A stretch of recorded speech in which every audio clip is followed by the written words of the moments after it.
জীবনের ন্যায় বিচারক ছিলেন, যারা মানুষের মধ্যে ন্যায় পরায়ণতার সঙ্গে চলতেন, ন্যায় পরায়ণতার সাথে বিচার ফায়সালা করতেন। এমন দুই একটি ঘটনা।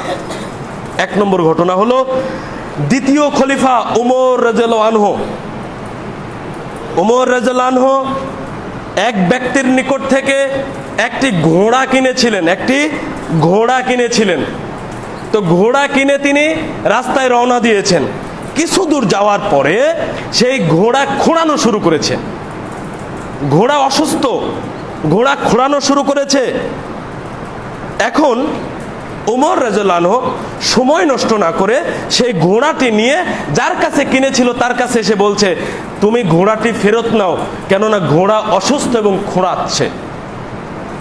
ঘোড়া যে বিক্রয় করেছে সে বলল, না, আমি ঘোড়া ফেরত নিতে পারবো না, কেননা আপনি যখন আমার কাছে ঘোড়াটা কিনেছিলেন তখন ঘোড়া সুস্থ ছিল, সবল ঘোড়া ছিল। আমি সুস্থ সবল ঘোড়া বিক্রি করেছি, এখন আমি অসুস্থ ঘোড়া আমি নেব না।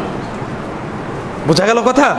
ওমর রাদিয়াল্লাহু আনহু বললেন, ঠিক আছে, তাহলে চলো একজন বিচারক নির্ধারণ করো যিনি আমাদের মাঝে ফয়সালা করবেন।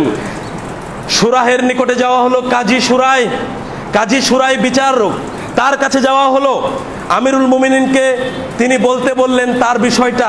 আমিরুল মুমিনিন ওমর রাদিয়াল্লাহু আনহু বললেন, ওইভাবেই আমি তার কাছে ঘোড়া কিনেছিলাম, ঘোড়াটা অসুস্থ এবং খোঁড়া, রাস্তায় যাওয়ার পরে আমি তা ফিরে এসেছি। তখন ওই লোকটিকে বলা হলো, তোমার বক্তব্য বলো।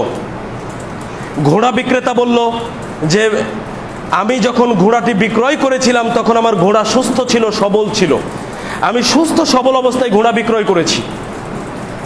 এইবার কাজী সুরাই ওমর রাদিয়াল্লাহু আনহুকে বললেন, হে আমিরুল মুমিনিন, আপনি এই লোকটা যা বলল সেই ব্যাপারে আপনি কি বলছেন?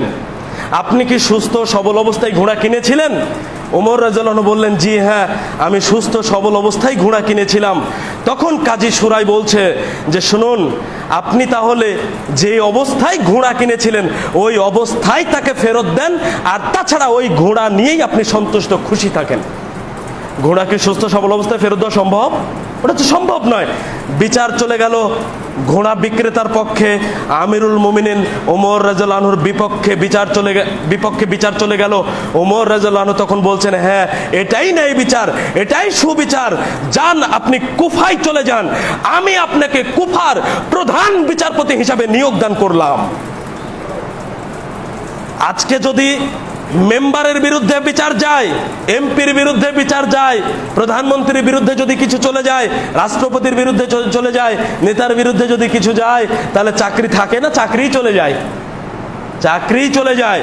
পৃথিবীর অর্ধজাহানের বাদশা, অর্ধজাহানের খলিফা উমর রাদিয়াল্লাহু আনহু, তাকে দেখলে শয়তান রাস্তায় থাকে না। শয়তান যাকে ভয় করে, কাজী সুরাই এই উমর রাদিয়াল্লাহু আনহুর বিপক্ষে গিয়ে মত পেশ করলেন, রায় দিলেন, অথচ তার চাকরি যাওয়া তো দূরের কথা, চাকরির প্রমোশন হলো, প্রধান বিচারপতি হিসাবে কুফায় নিয়োগ পেয়ে গিয়েছেন।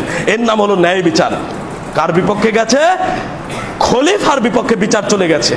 চিন্তা করেন, একজন সাধারণ ঘোড়া বিক্রেতার পক্ষে রায় গেল, আর আমিরুল মুমিনিন অর্ধজাহানের খলিফার বিপক্ষে রায় চলে গেছে, অথচ তার প্রমোশন হলো। এর নাম হলো ন্যায় বিচার। কার পক্ষে গেল কার বিপক্ষে গেল এটা দেখার সুযোগ আমাদের